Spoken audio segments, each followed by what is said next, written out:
As it becomes clear Iran backed away from conflict, the media seek a new spin. Joy Behar and the crowd at The View discover they actually like neo-Nazi Richard Spencer, and Mitch McConnell vows not to take advice from Nancy Pelosi. I'm Ben Shapiro. This is The Ben Shapiro Show.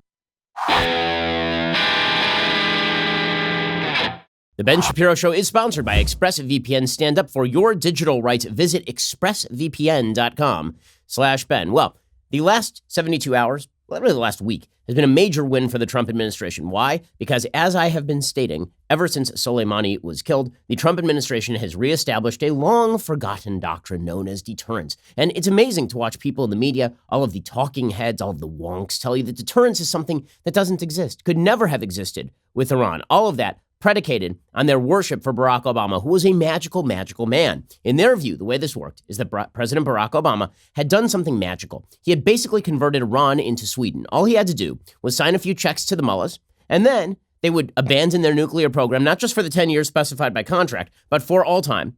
And as for the terrorism and the ballistic missile testing and the development of terrorist groups all around the region and the interference in Iraq and Lebanon and Syria and Saudi Arabia and Yemen, all of that, well, we would just ignore that because Barack Obama had done something magical. And Barack Obama's narrative had always been that you either sign a check to the mullahs or, alternatively, that you go to war with them. Those were the only two alternatives. There was no third alternative.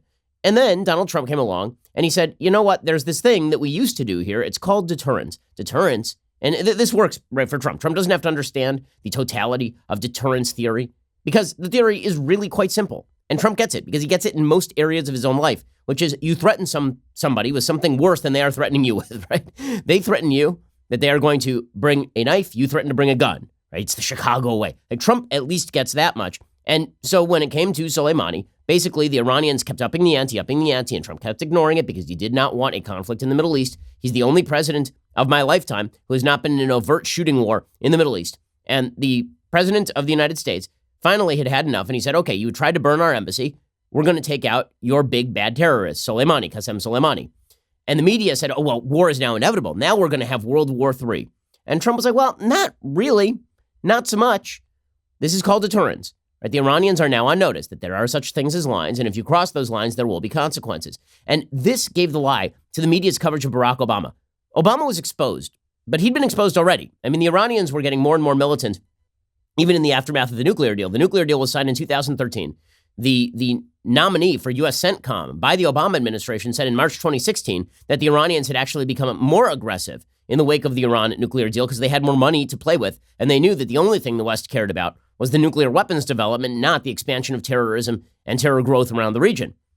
So the media Barack Obama had already been exposed by events, but the media had not been exposed. The media could continue to propagate the lies that had been fed to them by Ben Rhodes, who then went out and bragged about how he had lied to the media and how they had formed an echo chamber on his behalf. Well, now that Donald Trump has shown over the last 72 hours that the laws of political gravity did not cease to apply with Barack Obama, that there is such a thing in foreign relations as actual deterrence. The media have been completely and utterly exposed for the fools that they are. And what this has created is a need for the media to now defend their flank. The media now need to come up with an alternative explanation for how things just went so right for Donald Trump, that Soleimani is dead, and the Iranians were so cowed that you are seeing the PMF, the terror group that was responsible for the attempted burning of the U.S. Embassy in Baghdad, basically backing off.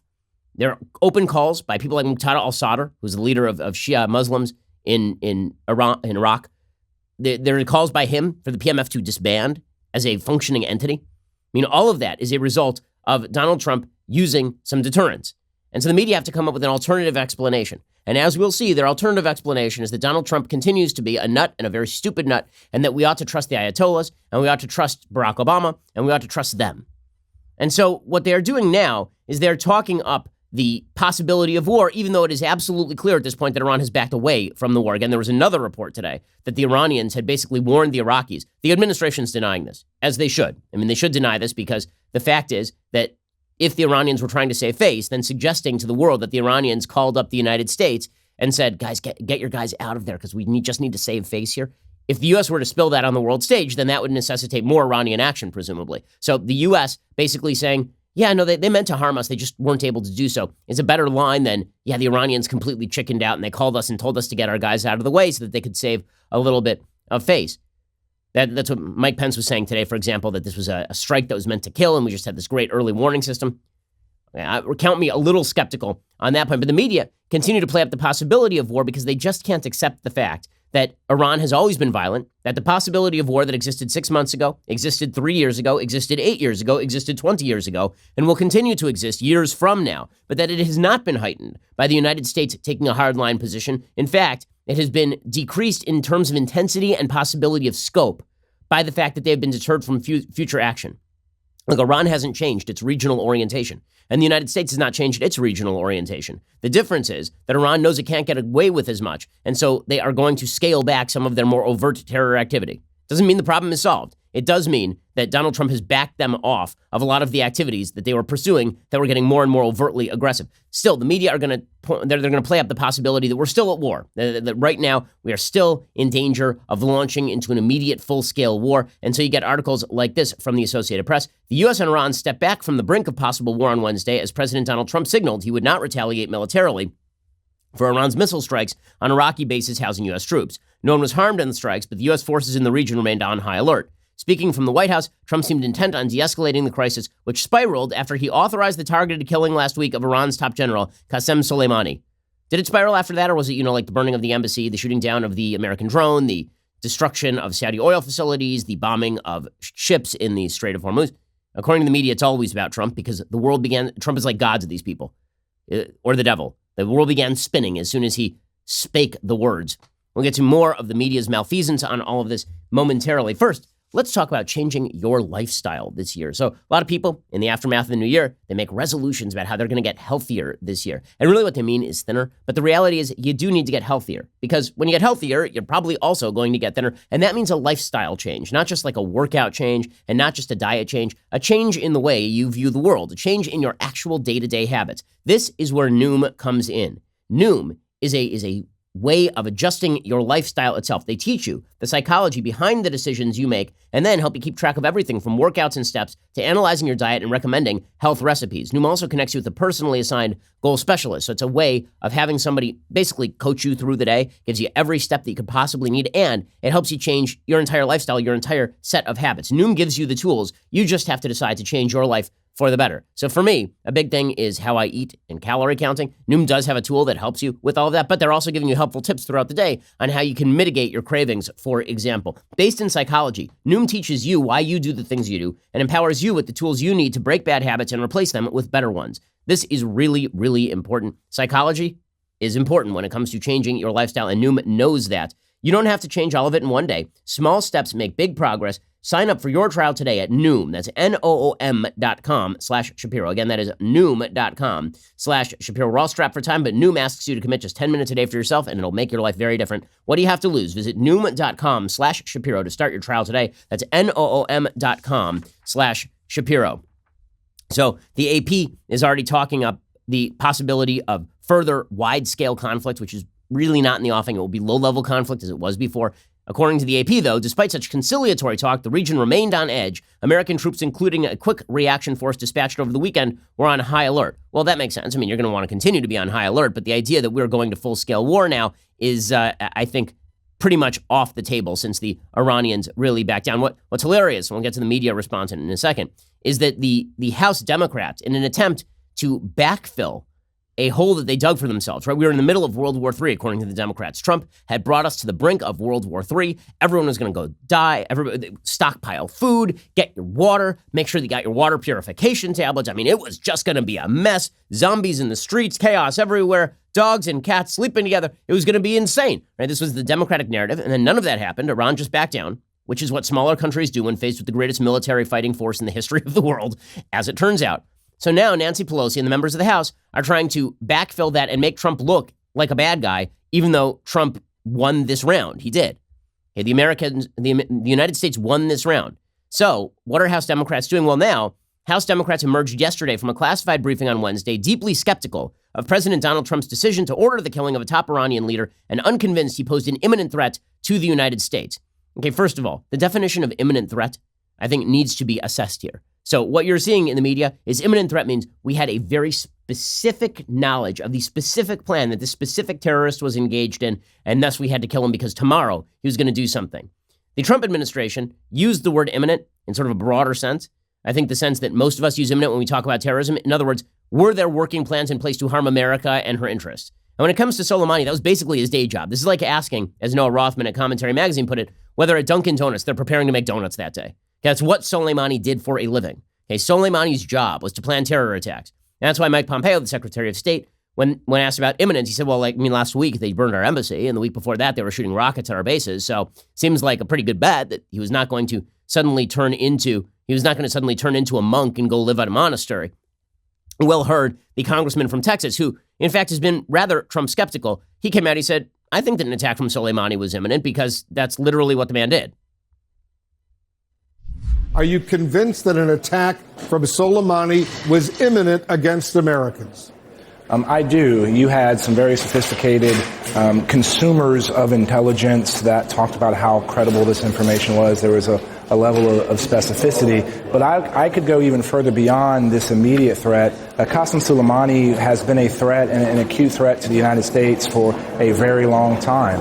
And taking him off the battlefield has had a significant impact. It showed the Iranian regime that there's going to be consequences to their reign of terror. I mean, what exactly was Osama bin Laden's imminent threat when he was killed? The answer is probably not much, because he was essentially isolated in his compound in Pakistan. Does that mean it was illegal for the United States to kill him?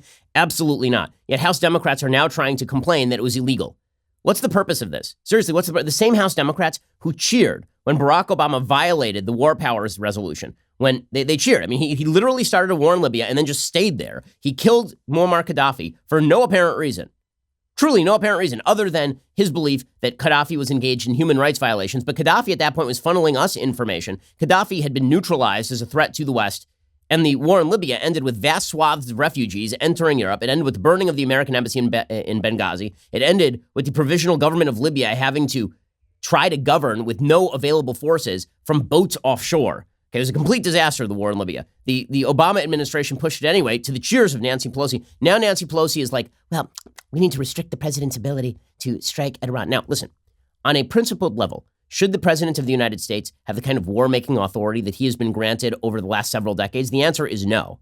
Okay, the Constitution of the United States declares that Congress should have the authority to declare war. The president of the United States must have the ability to respond quickly to threats, because you don't have time to just get a session of Congress together when there's a terrorist attack and you need to kill a terrorist, for example. So even under the most, I think, strict circumstances, it would be difficult to argue that it's unconstitutional for Trump to shoot a missile at Soleimani. But for broader sort of engagements, the idea that you need congressional approval makes a lot of sense. I mean, the fact is that the Congress of the United States has basically been rendered a vestigial organ when it comes to the declaration of war. In the 1970s, I think it was 1973, the War Powers Resolution was brought to the fore that suggests that the president of the United States can get involved in foreign wars basically for a period of, I believe, 60 days under the War Powers Act, and then he has to go to Congress for reauthorization. It has basically been ignored ever since. The United States has not had a single formally declared war since World War II.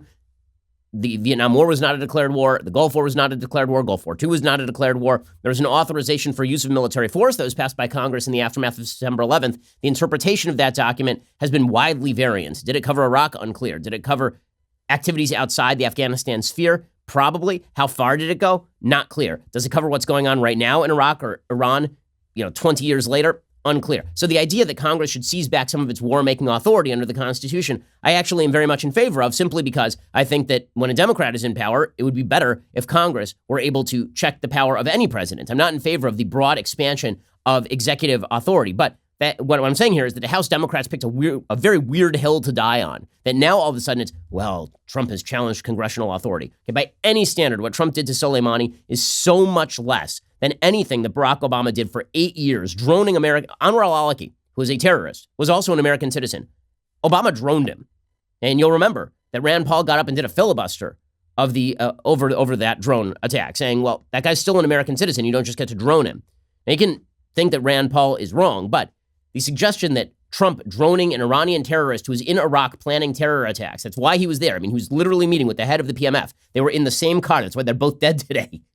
The idea that that is violation of presidential authority, but Barack Obama for 8 long years was not violating executive authority in launching undeclared wars in Libya, a full-scale drone war across Africa and the Middle East.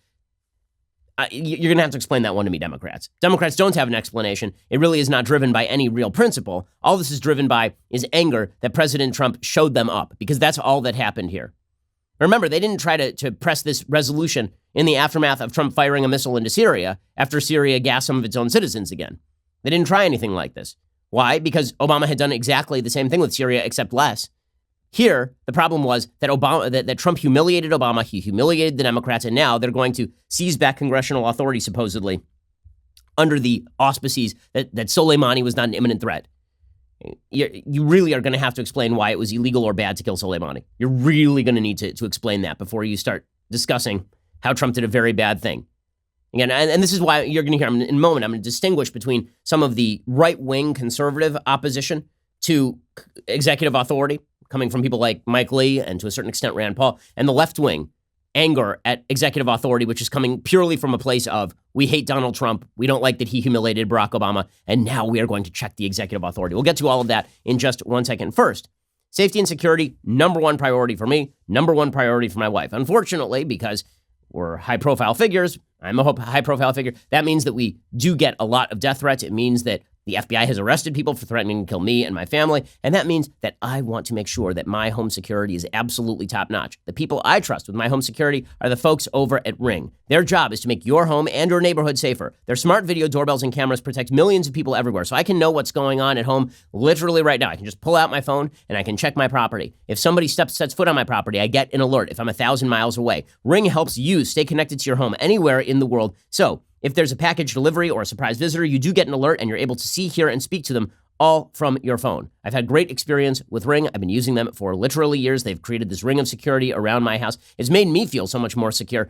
And when somebody is creeping, when I hear the alarm go off in the middle of the night, I can check it from my phone instead of having to creep around my house with a shotgun. That definitely is an upgrade to my lifestyle. As a subscriber, you have a special offer on a Ring welcome kit available right now at ring.com/Ben. The kit includes a video doorbell and a Chime Pro, which is just what you need to start building a ring of security around your home today. Go to ring.com/Ben. That is ring.com/Ben. Go check them out right now. Okay, so Nancy Pelosi on Wednesday announced that the House would vote on Thursday to limit Trump's war-making powers, likely presenting a united Democratic front against the administration's recent moves against Iran. So they are now opposing the moves that boxed in Iran. This is now the formal Democratic position. Not that they have a general objection, the way that Mike Lee does, to executive authority, but that they have a specific objection to what Trump just did in Iran, which is insane because this is the most successful foreign policy move since really maybe the end of the Reagan administration, but certainly since Gulf War I.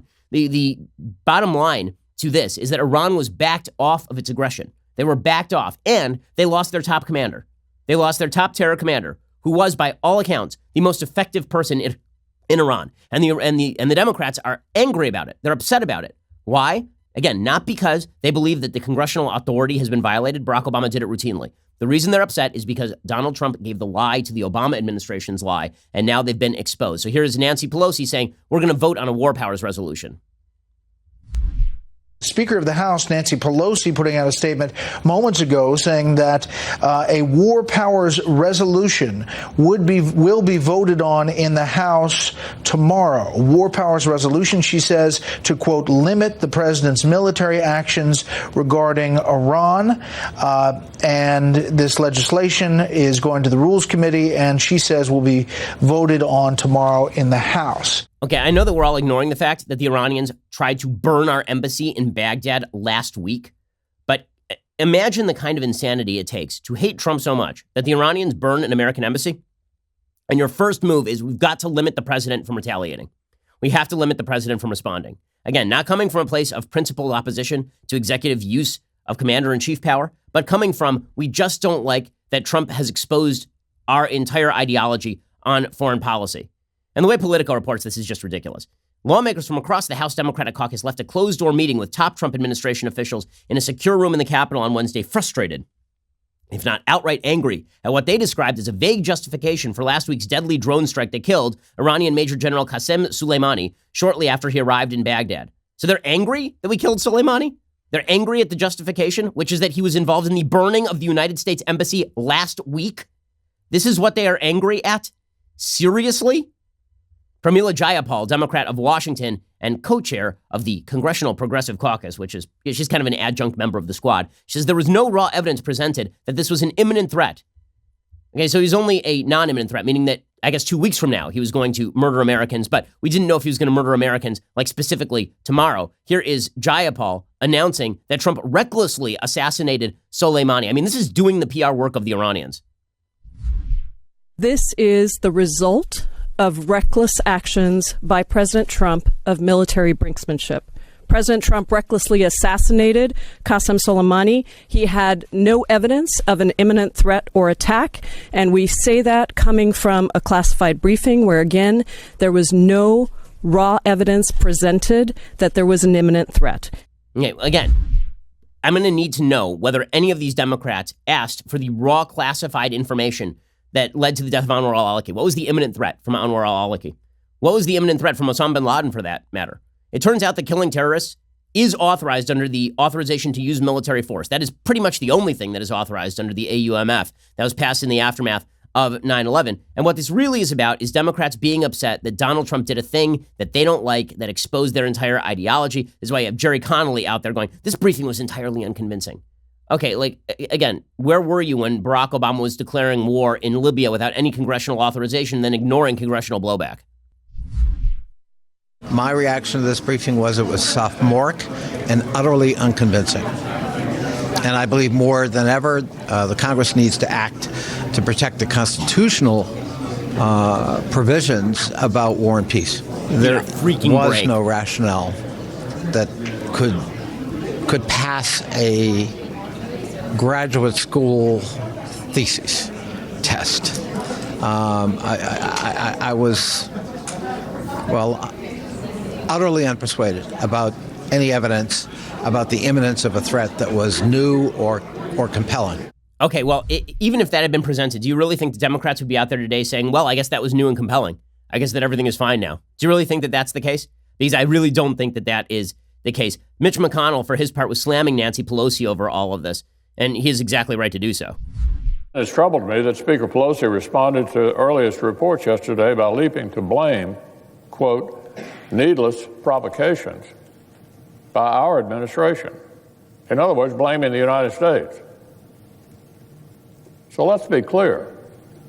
We can and should debate how to responsibly respond to Iranian threats, but the notion that our administration is to blame for Iranian aggression, Mr. President, that's nonsense, utter nonsense. Well, of course it is nonsense. And again, the fact that the Democrats are so opposed to what happened with Iran has little to do with the actual action with regard to Iran and much more to do with protect the precious, as always, Barack Obama. Now, I will say there is such a thing as principled opposition to what just happened in Iran. It comes from two places. One is an actual anti-interventionist stance, right? An actual isolationist stance that's held by senators like Rand Paul. And then there's the sort of constitutional perspective, which is that the president of the United States of either party should not have the kind of authority that is routinely used by presidents of both parties. That's sort of the position of Mike Lee from Utah. Mike Lee was fulminating after the briefing, the way the Democrats were too, saying that he was going to support the Democrats' war powers resolution. The only difference is I think that Mike Lee would support it whether it's against a Republican or a Democrat. I think the Democrats would only support this against a Republican. These powers are not ours. They don't belong to any of us. But when we allow them to be exercised through the wrong branches of government, with the wrong process, when you don't have debate and discussion, you don't allow the process itself to correct itself for the American people who will be most affected by these decisions to weigh in. That was insulting. That was demeaning to the process ordained by the Constitution, and I find it completely unacceptable. On that basis, I've decided to support Senator Kane's resolution, subject to the minor amendments that he and I discussed earlier today. Okay, now full disclosure, I'm very friendly with Senator Lee. I think that he's an excellent senator, and so perhaps I'm granting him the benefit of the doubt, but I do know his constitutional perspective well enough to know that this is a consistent constitutional perspective. That is not true for the Democrats, and the fact that the Democrats are out there, praising Obama for his interventionism. I mean, again, he did start a shooting war in Libya. For his intervention in the Middle East without any congressional approval, and in fact, in spite of congressional disdain, and yet now they are complaining about all of this. They want to restrict war powers. That's a cynical play. The Democrats' behavior here is just amazing. The fact that Ilhan Omar, an open anti-Semite, who openly sympathizes with the Ayatollahs. I mean, she put out a tweet yesterday about economic sanctions against Iran, suggesting that economic sanctions are a form of warfare, which is weird because she doesn't really care about, in fact, she supports sanctions against the Jews. Ilhan Omar really does not like them Jews. She's very much in favor of BDS against Israel, a democratic ally of the United States, but she says economic sanctions against Iran are very bad. Shocking. Yesterday, she did this press conference where Ilhan Omar expressed that she had post-traumatic stress disorder thanks to tensions with Iran. Well, clearly we should formulate our foreign policy based on the fact that Ilhan Omar is having flashbacks or something. I feel ill a little bit because of everything that is taking place, and I think every time I hear about conversations around war, I find myself being stricken with PTSD, and I find peace knowing that I serve with great advocates for peace and people who have shown courage against war. Are we supposed to take this human being seriously? This is a human being we are supposed to take seriously? A person who once wrote letters in support of people who had joined ISIS, asking a judge for more mercy upon them. This did happen in Minnesota, well reported by the Minneapolis Star Tribune. She sits on the House Foreign Affairs Committee, despite the fact that she says an anti-Semitic thing approximately once every 32.9 seconds. This human being who says, yes, clearly we should formulate our Iran policy around Ilhan Omar because she feels a little ill. She feels a little ill. Really? Okay. What this is about for people who are not Ilhan Omar, who's just a radical who is not cold. She's lukewarm at best with regard to America's anti-terror efforts. Let's just put it that way. The mainstream Democratic players are more focused on how much they hate Trump than they are about the interests of the United States. And that is pretty obvious. James Clapper, the former head of the Central Intelligence Agency under Barack Obama, he suggested that, when we were paying off the Iranians, that wasn't us paying off the Iranians. We were just giving them the money that they had already earned. I mean, we were just freeing up their money. I've heard this talking point from many members of the left, that when the Obama administration shipped pallets of cash to Iran and gave them $150 billion, that wasn't bad because, after all, that it was money that had been earned by the Iranian government. I mean, that was money that was owed to the Iranian government. Okay, well, what's a thing that we do here in the United States? Let's say that a drug dealer gets arrested for being a drug dealer. We seize his assets. One of the reasons we seize his assets is because we don't want him using those assets for further drug dealing. The notion that, that drug dealer really did earn that money, I guess we should just sign that check over. A uniquely foolish position from the Obama administration that was pursued to the hilt and led to the rise in terror. It is not as though we provided taxpayer money to the Iranians. What we did was, what the administration did was unfreeze assets that were actually the Iranians. The weapons, security assistance funding for weapon systems that we were providing the Iraqis way back when. So we freed that up. And the actual intelligence evidence that I saw before I left, it didn't indicate they used much of that for supporting their nefarious activities, which they're going to do in any event, regardless. Money is fungible. It's fungible. They didn't have to use that specific earmarked dollar for buying a ballistic missile.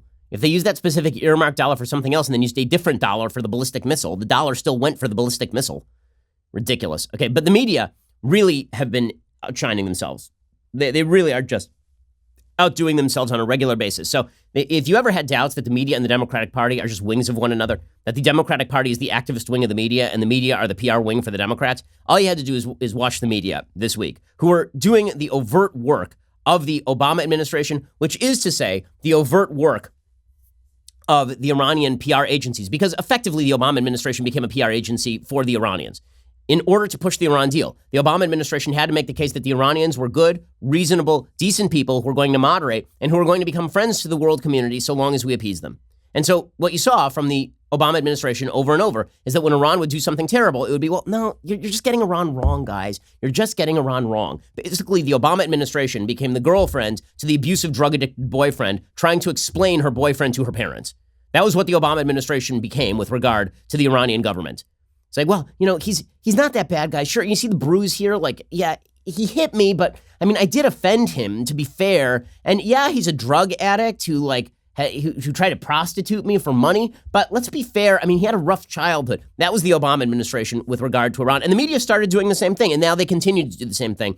The media's take on all of this is so patently removed from reality that it should destroy their credibility in a massive way for a huge period of time. It won't, of course, because once you have authoritative voices standing in Tehran, well, that means they know things. Alternatively, they don't know a damn thing, and many of them are unbelievably stupid and or dishonest. We'll get to that in just 1 second. First, if you're not already a subscriber, you are truly missing out. Head on over to dailywire.com/subscribe. For as little as $10 a month, you get our articles ad-free, access to all of our live broadcasts, our full show library, select bonus content, our exclusive Daily Wire app, which is a pretty great feature if you haven't checked it out yet. If you choose the new all-access plan, you'll get all of that, plus the legendary Leftist Tears Tumblr and our brand new Ask Me Anything style discussion feature that allows you to engage our hosts, writers, and special guests on a weekly basis. So come on, stop depriving yourself. Come join the fun. Head on over to dailywire.com and subscribe. We are the largest, fastest growing conservative podcast and radio show in the nation.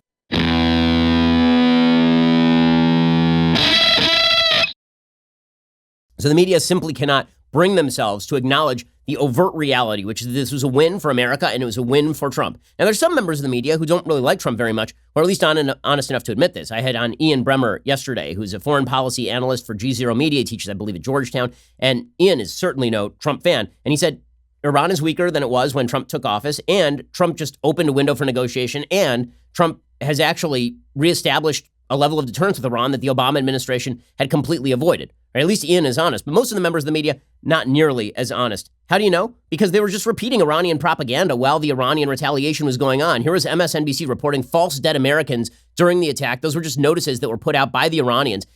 Honestly, it's an amazing thing. They do the same thing with regard to Israel and its enemies. Whenever the Palestinians, when the government authorities in the Gaza Strip, for example, put out casualty numbers, the media just repeat it without even checking it. And those casualty numbers are always inflated and always refuse to take into account military-age males who are actually members of terrorist groups. Well, they did the same thing. MSNBC did the same thing in the middle of this attack. They just started repeating false numbers about dead Americans that didn't exist. Assad Air Base and there being 30 casualties. I just want to be very clear. We do not have independent confirmation of that as of yet. That is a claim being made on Iranian state media. The Iran state media is claiming that 30 U.S. soldiers have been killed in this attack. Now, this is not confirmed. This is just coming from Iranian media. But we have just stepped over the precipice, Chris. We've stepped over the precipice based on a report from Iranian state media that was a full-on lie that had no merit to it whatsoever. Sure, we're not going to take it too seriously, but you should take it super-duper seriously. And every element of what Trump has done along the way has been criticized for the dumbest possible reason. If you go on Twitter today, people are criticizing the fact that Trump sniffs during his speeches. Okay, it's been a thing during his speeches for a very long time. They're suggesting that the reason he sniffs is because he's on Adderall. They're criticizing the fact that he was slurring a couple of his words. How about the fact that Joe Biden cannot string together a human sentence? How about the fact that Nancy Pelosi bobbles her words routinely? But Donald Trump is a very bad man because of that. An MSNBC panel yesterday could not even believe that military brass were attending Trump's speech. How could military brass, here's Ben Rhodes, the vicious liar, going after the Trump administration. How could the military brass attend Trump's speech, even though they were the ones who had presided over the attack? It's just sad that we're still sitting here with a president of the United States who, out of a weird mixture of envy and deep antipathy, has to attack his predecessor in the most political manner with the military standing behind him, discussing life or death issues. It just shouldn't come to this, Nicole. We're better than this. Our politics should be better than this. He's a damned liar. He's a damned liar, a repeated damned liar. He's just awful in every way. And he's an Obama administration advocate sitting... How dare Donald Trump exploit the military this way? Barack Obama literally went to an air base, I believe it was in Afghanistan, and suggested that the soldiers made a great photo op. That's a direct quote. Okay, it's enough to boggle the mind. The gaslighting is unbelievable. And speaking of obsessions, okay, it's not about Trump being obsessed with Obama. It's about the fact that Trump just showed up Obama, and that Obama's legacy is a bag of flaming dog poop. Okay, Obama's legacy on Iraq is horrific. And it was led by Ben Rhodes. It was led by Susan Rice. So what do the media do? They go get Ben Rhodes and Susan Rice like, why is Trump so obsessed with us? Why is Trump so obsessed with us? Also, why is Trump such an ugly orange man? The projection here is just astonishing. Meanwhile, you have columnists for the New York Times trying to pretend that a win is a loss. You've got Nicholas Kristof over at the New York Times, who has a piece today, says, Trump has a bizarre idea of winning. Here's what he says. For now, we seem to have averted an all-out shooting war between the United States and Iran, yet it's not over. The world is more dangerous than it was a week ago. No, it most assuredly is not. Soleimani was a massive chess piece. He is off the board. The Iranians are backing off of aggression inside Iraq because they don't want to cross red lines. No, the world is not more dangerous than it was before. Most assuredly, it is not. President Trump's exuberance, says Nicholas Kristof, suggests that he may have learned precisely the wrong lesson from his clash with Iran. Trump and some of his supporters are crowing at the lack of American casualties. Iran may have carefully aimed so as to miss people in ways that remind me of the hubris preceding the 2003 invasion of Iraq. As there were then, there are today concerns about whether intelligence has been overstated, leaders are thumping their chests, and there's too much confidence in the ability of the military toolbox to solve complex problems. So he can't actually explain why this was a bad thing. So he's just going to go back to the Iraq War, which in popular revisionist history was a complete loss for the United States, despite the fact that the original aim of the war, which was to depose Saddam Hussein, was accomplished inside of 3 weeks, thanks to the greatest military in the history of the world. But according to Nicholas Kristof, this is a big loss. Why? Well, Trump, who in 2012 repeatedly claimed that Barack Obama would start a war with Iran to help win re-election, is already running election ads on Facebook, trumpeting his killing of Major General Qasem Soleimani and stating that this is keeping America safe. And so, again, Trump did not, quote-unquote, start a war with Iran to win re-election. That's absurdity at the highest level. And killing Soleimani is a good thing. I'm sorry that Democrats are finding it hard to campaign against killing terrorists, but you guys picked that position. You didn't have to. But here is how Nicholas Kristof characterizes the results. You ready? This is idiotic. Iran has cast off nuclear curbs so that it is now potentially within 5 months of having enough fuel for a nuclear warhead, down from almost 15 years when Trump took office.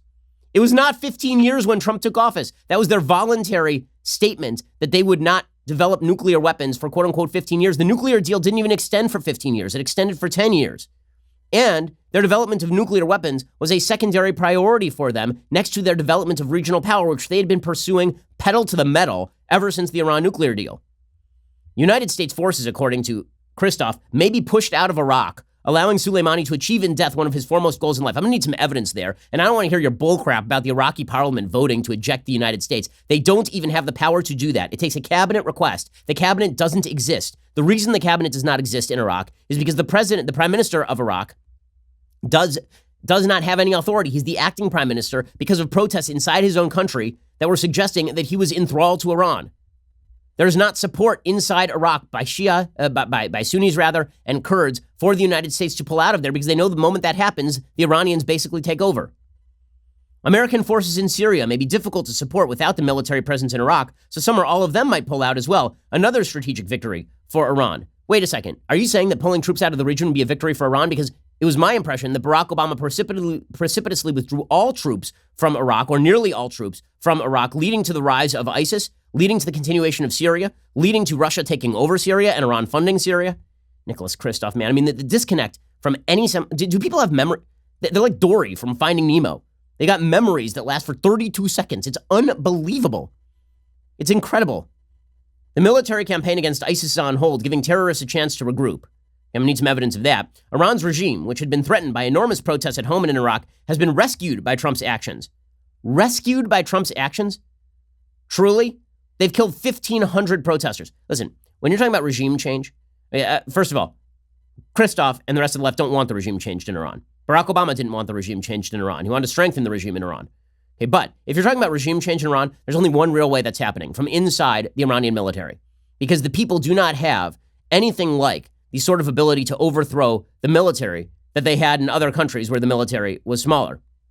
And the fact is that as long as the military support the mullahs will remain in power. It will take somebody in the military changing his mind in order for that to change. But there have been roiling protests across Iran for literally years at this point. And I'm old enough to remember in 2009 when the Iranians were out in the streets protesting by the hundreds of thousands and Iranian troops were gunning them down and Barack Obama did nothing to help, nothing.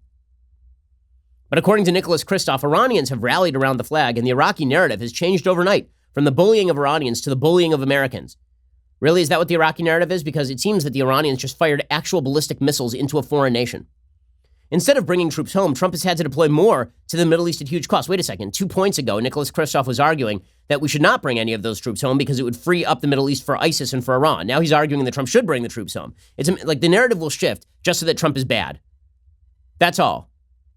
So much winning, and there will be more, says Nicholas Kristof. It's true that Iran's foreign minister, Javad Zarif, said that Iran's response had concluded, but Zarif is a moderate, often outmaneuvered by hardliners.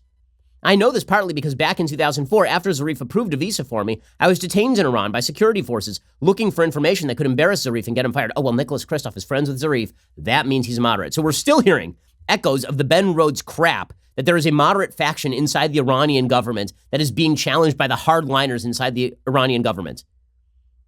It's like saying, who's more pro-Trump, Ivanka or Trump? Like, what are you even talking about? Okay, there are not two parties here. There's one party. It's a one-party dictatorship. Then you have Jamel Bouie, who just writes foolishness every week for the New York Times. The Trump we did not want to see. When are we going to stop trying to rationalize the irrational? Deterrence is not irrational. It is not irrational. But according to Jamel Bouie, it's just that Trump is a nut. He says this standoff, which in its latest incarnation saw Iranian missiles sailing toward bases in Iraq on Tuesday night, is so consequential, it's been hard not to impute some logic to the president's actions, even as many observers acknowledge the lies and dysfunction surrounding the attack. It's only natural. We're just looking for some sort of logic. But we've learned since the strike on Soleimani was almost certainly another impulsive action from an impatient president, except for the fact the New York Times reported that Mike Pompeo had been pushing for Soleimani's killing for literally months on end. He says that Trump is not a steady hand. He's never been one, yada, yada, yada. So apparently Trump is the nut, and it's only thanks to the forethought of the Iranian regime that everything is hunky-dory. The Washington Post editorial board today is insisting that Trump didn't win. I'm not owned, he shouted as he turned slowly into a corn cob. According to the Washington Post, proclaiming Trump victorious in Iran is short-sighted and premature. Oh, really? What was it when you declared Obama victorious in Iran after he decided to sign them checks so they could pursue further terrorism and ballistic missile testing while pretending that their nuclear program was shut down for all time? What would you call that? According to the Washington Post, Mr. Trump's acolytes quickly proclaimed him victorious for having eliminated the architect of Iran's foreign adventurism while avoiding a more damaging response. That assessment was premature and short-sighted. Iran's strikes on U.S. interests and allies will almost certainly continue in the coming months. Oh, you mean as opposed to like before, when we had months on end of them firing rockets at American military bases and pursuing terrorist actions across the Middle East. Unless the Trump administration quickly steps up its diplomatic game, what Supreme Leader Ayatollah Ali Khamenei called his ultimate aim, the removal of the United States from the Middle East, could soon be realized in Iraq and Syria. Again, based on no evidence whatsoever. But the media are going to try to declare a victory an actual loss because that's how much they hate Trump. How much do members of the media hate Trump? Yesterday on The View, Joy Behar mentioned that white supremacist Richard Spencer, one of the Charlottesville leaders, had decided that he would no longer endorse Trump going into 2020. Why? Because Richard Spencer didn't like that Trump had threatened quote-unquote Aryan cultural heritage sites. This is part of this idiotic race nationalism that suggests that, first of all, Persians are Aryans, and then second of all, that Trump is doing the view that Trump is pursuing the interests of the Jews. Here's Joy Behar, full-scale moron, suggesting that Richard Spencer leaving Donald Trump in terms of allegiance is a good thing, and then the entire crowd cheering a white nationalist. You remember Richard Spencer? He's basically the organizer of Unite the Right, lunatic, the white nationalist group that was marching in Charlottesville. It was all in for Trump. Not anymore. Here's his quote. He tweeted last night, "I deeply regret voting for and promoting Donald Trump in 2016. Oh, my gosh. Wow. I mean, that's interesting. Do you know why? Well, because Trump, like I said yesterday, right? Trump ran on not invading and not being a warmonger. That's what I'm talking about. I mean, he ran not invading, and now, welcome to the resistance, Richard Spencer. Okay, when you are praising a white nationalist to own Trump, you're doing everything wrong. But this is what this is what the media will do just to avoid the obvious conclusion, which is that Trump got to win here. This is what they will do. It's unbelievable. And you have Chris Matthews over there. I would say that Trump, he keeps attacking Obama. Why does he keep attacking Obama? Why is he so mean to Obama? Obama's a nice guy. I get up here every morning, my rumpled coat, come over the show, come in here, I explain that President Trump's a meanie with regard to Obama. Whereas I love Obama. He gives a tingle at my leg. I remember when he signed that Iran nuclear deal, I basically orgasmed on stage. It was crazy. Well, now, here I am explaining that Trump, he keeps attacking Obama because he's mean. Not because Obama's policy was garbage, but he's mean. Go, Chris Matthews, go. In the midst of this international conversation, he throws in this almost clinical need to attack Obama. It's almost like Tourette's. Can he not get through a conversation without... But in this case, it was so scurrilous. He's basically saying, as you pointed out, you see those bombs hitting our American base in western Iraq last night? Oh, they were paid for by Barack Obama. Like he's back there, he's the bursar, he's the financial guy behind these bombs. It's an outrageous stretch. is an outrageous stretch. He signed checks to the Iranians. He opened their economies so they could pursue terror. Secretary of State John Kerry announced back in March 2016 that, yes, some of that money would go to pursuing terror and ballistic missiles. But of course, he's got like Tourette's. He's so mean to Obama. Why is he mean to Obama? I love Obama. I'd give that guy a back rub right now. He's beautiful. Sorry, Kathleen. I'm busy tonight. Chris Matthews over on MSNBC. The media have shamed themselves. If they had any possibility of shame, this would be a shameful moment for them. But good news for them. They have no capacity for shame, and so we will continue to lie to the American people from the stage at MSNBC. Alrighty, time for a quick thing that I like, and then we'll get to a quick thing that I hate. So, things that I like. So first of all, Nancy Pelosi has been completely outmaneuvered. She had no leverage. When she held back the impeachment charges, she had no leverage, none whatsoever. And everybody knew she had no leverage, but the media tried to proclaim that she was a genius. Another example of the media being garbage at their jobs. The media tried to suggest that Nancy Pelosi really had outplayed Mitch McConnell. You see, if she doesn't hand the charges to McConnell, then she won't have handed the charges to McConnell. And then McConnell won't be able to acquit Trump. And so then she'll have won. Then she'll have won, guys, because then she will not have handed the impeachment charges to McConnell, and then McConnell will just be sitting there. Then what's he going to do? Then he'll be all mad, won't he? Because then he can't do anything. Like he can't impeach Trump. But she'll have impeached Trump, but she won't hand the charge. It never made any sense. Basically, Nancy Pelosi was threatening to do a thing McConnell didn't want anyway. And she was like, Mitch McConnell, if you don't do what I want, I will give you this ice cream cone. This ice cream cone right here, I will give it to you if you don't do what I want. You're not going to do it. You want to... Here it comes. Here comes the ice cream. Here's the ice cream. And Mitch McConnell's like, you got to be kidding me. Like, this is incompetence at the highest level. It's ridiculous. You have nothing. You have no leverage, nothing to threaten with. The Republican caucus is not going to agree to your procedures on impeachment after you ran the House investigation in the dumbest possible way, refusing to call any of the witnesses who are actually relevant or wait for a judge to actually decide whether those witnesses could be called in the first place. So Mitch McConnell, yesterday, he's like, no, we're not haggling over this. You got to be kidding me. Anybody who's proclaimed Nancy Pelosi a master strategist has not been watching the last year of Nancy Pelosi running the House. In the last year alone, Nancy Pelosi basically got played by the squad. And let's be frank about this. The combined IQ over at the squad, if it were electricity, could not toast a piece of bread lightly. I mean, those are not a set of brilliant human beings over at the squad. They say dumb things routinely. They step in it all the time. They say openly anti-Semitic things. But Nancy Pelosi could not even motivate her own base to condemn anti-Semitism in its own resolution. Instead, they had to put together a huge resolution condemning all the bad things, including asparagus for dinner, because she just couldn't stand up to the squad. Right? And so Nancy Pelosi lost control of her own caucus. Then, because she'd lost control of her own caucus, she had to push for impeachment when censure would have been a much easier move on Ukraine and probably would have drawn some Republican votes. Instead, she pushes impeachment. And then she's caught out because it turns out that they don't actually have the grounds for impeachment. They couldn't prove their case, which is that Trump was deliberately attempting to sink Joe Biden, not because of concerns about corruption in Ukraine, not because of actual corruption concerns about Hunter Biden, but specifically because he wanted Joe Biden out of the way for 2020. They couldn't prove it. And then Nancy Pelosi was like, oh, well, I guess now that I'm caught here, well, I'm just not going to give it to you. These impeachment charges, now this right here, this bag of poop, I'm going to keep this bag of poop. I'm going to put it in my refrigerator. I'm going to let it stink up my fridge every single day. But you're never going to receive this bag of poop. And Mitch McConnell's like, well, I never wanted the bag of poop. If you want to hold that bag of poop, you can keep holding the bag of poop. It's a bag of poop. Here's Mitch McConnell explaining. Supposedly, the explanation for this shameless game playing is that Speaker Pelosi wanted leverage to reach into the Senate and dictate our trial proceedings to us. Now, I've made clear from the beginning that no such leverage exists. There will be no haggling with the House over Senate procedure. We will not cede our authority to try this impeachment. The House Democrats' turn is over. The Senate has made its decision.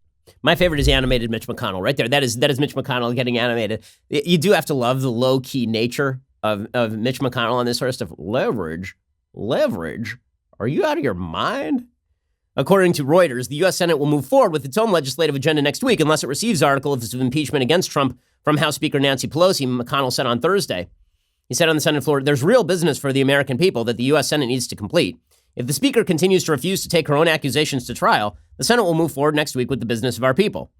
In other words, fine, don't send it. See if I care. Why would I possibly care if you're not sending it? So that means that Nancy Pelosi has now basically been boxed in. But my favorite thing is that you're not allowed to say that Nancy Pelosi botched this.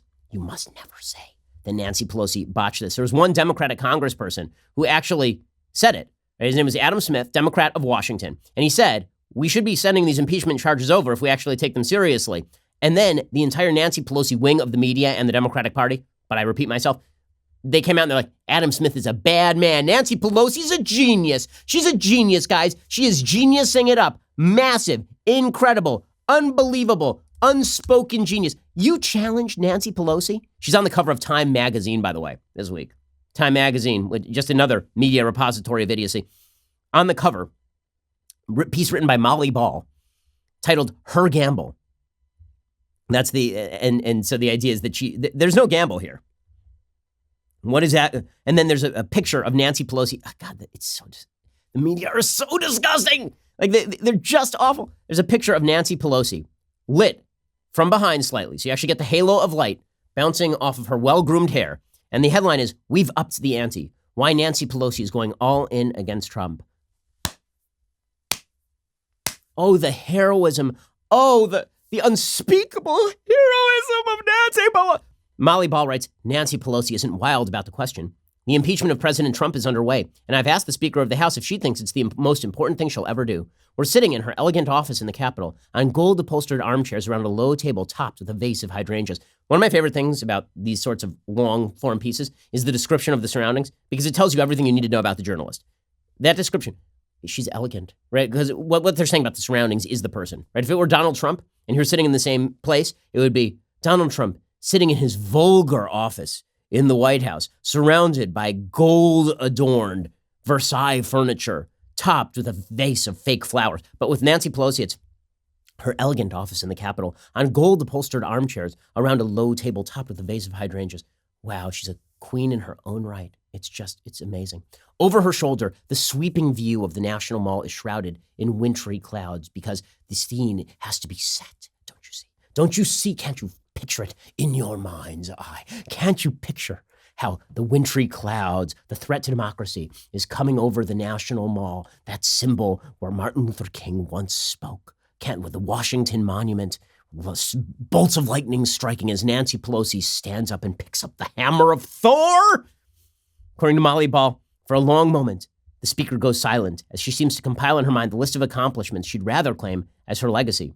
Apart from declaring war, this is the most important thing that Congress can do, she finally says. I'm most proud of the Affordable Care Act, but this is the most serious initiative I've ever been involved in my career.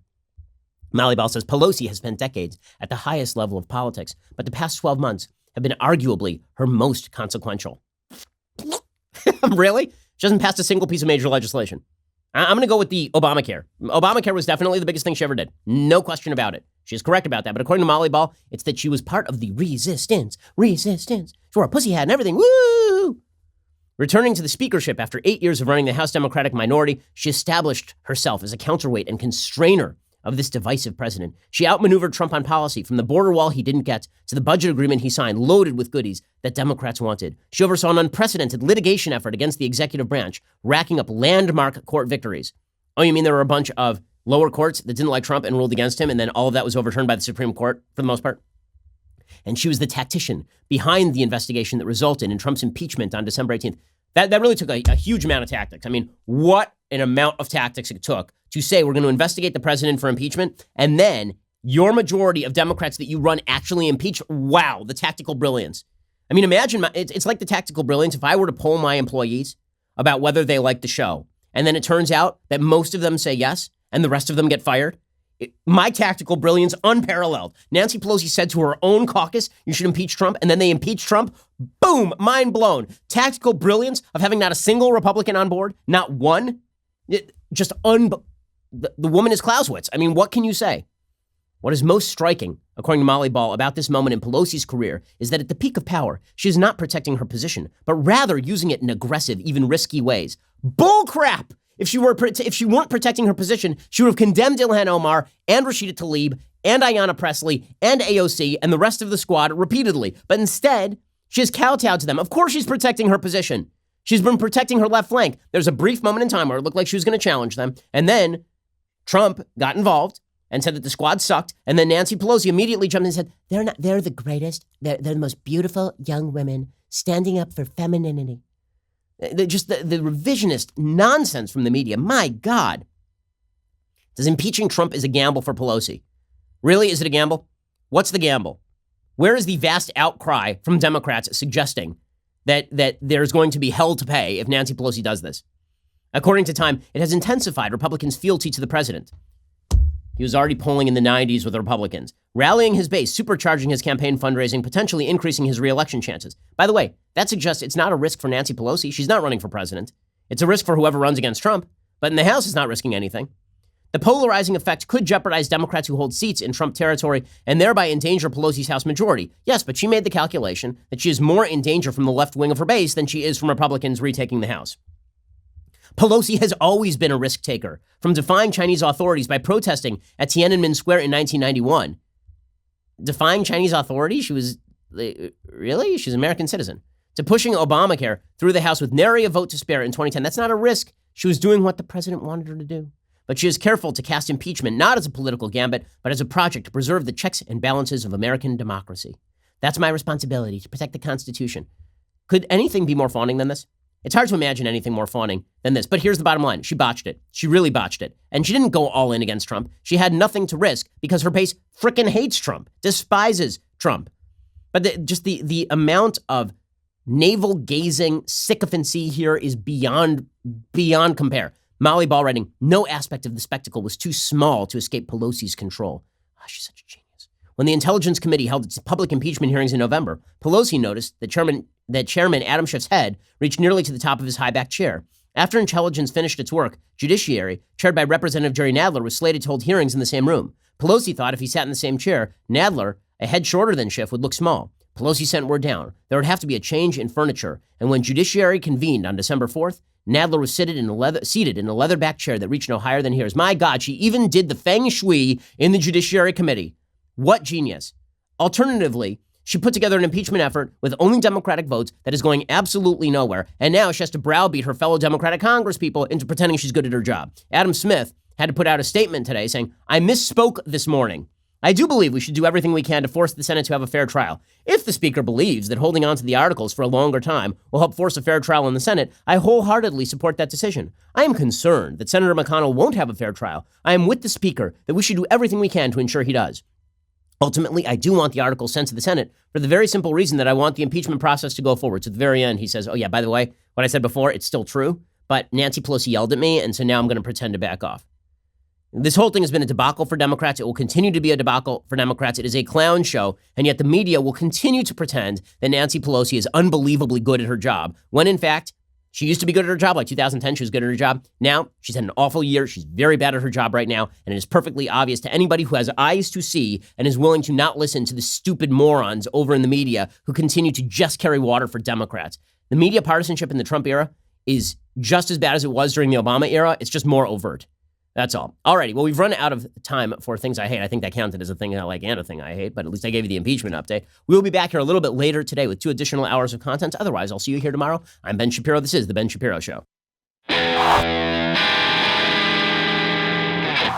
The Ben Shapiro Show is produced by Rebecca Dobkowitz, directed by Mike Joyner, executive producer Jeremy Boring, senior producer Jonathan Hay, supervising producers Mathis Glover and Robert Sterling, technical producer Austin Stevens, associate producer Colton Haas, assistant director Pavel Wydowski, edited by Adam Sayevitz. Audio is mixed by Mike Coromina. Hair and makeup is by Jesua Olvera. Production assistant Nick Sheehan. The Ben Shapiro Show is a Daily Wire production. Copyright Daily Wire 2020. If you want to cut through the madness of our politics and culture and know what's really going on, head on over to The Michael Knowles Show, where we can all bask in the simple joys of being right. See you there.